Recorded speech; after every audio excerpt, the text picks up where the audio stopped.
Hello बच्चों, question है consider the statements A and B in a question number 5 that is Thomson effect is caused due to both A and B, due to A but not due to B, due to B but not due to A, neither due to A not due to B.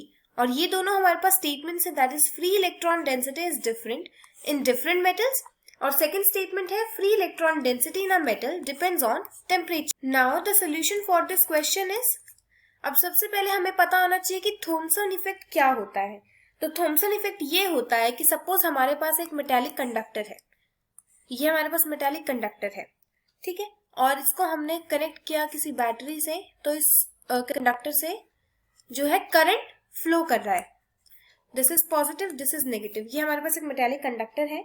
Now क्या होगा अगर इस metallic conductor पे different temperature distributions होंगे, यानी कि अलग अलग टेम्परेचर होंगे अलग अलग पार्ट में, तो क्या होगा इसके हर सेक्शन का जो टेम्परेचर होगा या फिर डेंसिटी होगी, फ्री इलेक्ट्रॉन डेंसिटी, वो डिफरेंट होगी।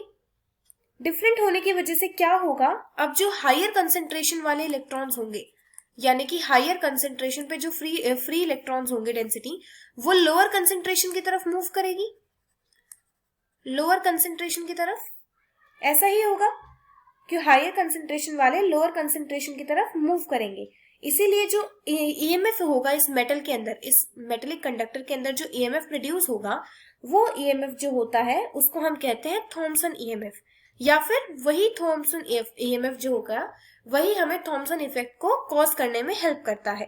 सो इसका जो ईएमएफ होगा उसको हम बोलते हैं थॉमसन ईएमएफ, थॉमसन ईएमएफ। अब क्या होगा, अब जैसे if a current is forced through a given conductor, suppose ये जो करंट है इसको हम फोर्सफुली इस कंडक्टर के थ्रू मूव करवा रहे हैं, इस कंडक्टर से पास करवा रहे हैं, तो क्या होगा, एक नेगेटिव वर्क डन होगा ऑन द चार्ज कैरियर्स। एक negative work done, suppose I am writing here that if a current is forced to pass through the conductor, through the conductor, so there is a negative work done on charge carriers। जो charge carriers होंगे या फिर free electrons होंगे उनके ऊपर जो क्या होगा, नेगेटिव वर्क डन होगा।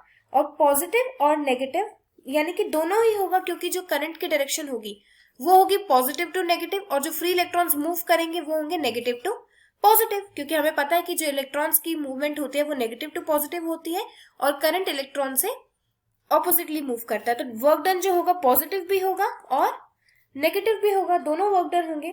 तो इसकी वजह से क्या होगा, जो थर्मल एनर्जी प्रोड्यूस होगी या फिर एब्सॉर्ब होगी इन दोनों में, दस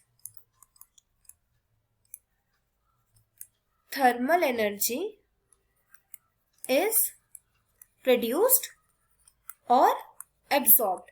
या तो थर्मल एनर्जी प्रोड्यूस्ड होगी या फिर एब्सॉर्ब्ड होगी इनकी मूवमेंट की वजह से, फ्री इलेक्ट्रॉन्स की और करंट की। इसलिए जो करेक्ट कॉज होगा थॉमसन इफेक्ट का, the correct cause of Thomson effect is, तो थॉमसन इफेक्ट का करेक्ट कौन सा होगा कॉज, वो होगा free electron density in a metal depends on temperature. क्योंकि हमने देखा कि अगर टेम्परेचर चेंज ना हो तो ना तो फ्री इलेक्ट्रॉन्स मूव करेंगे ना ही करंट पास होगा।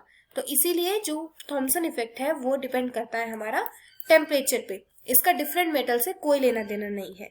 सो the correct option is due to B but not due to A. C is the correct option. I hope you will understand it. Thank you.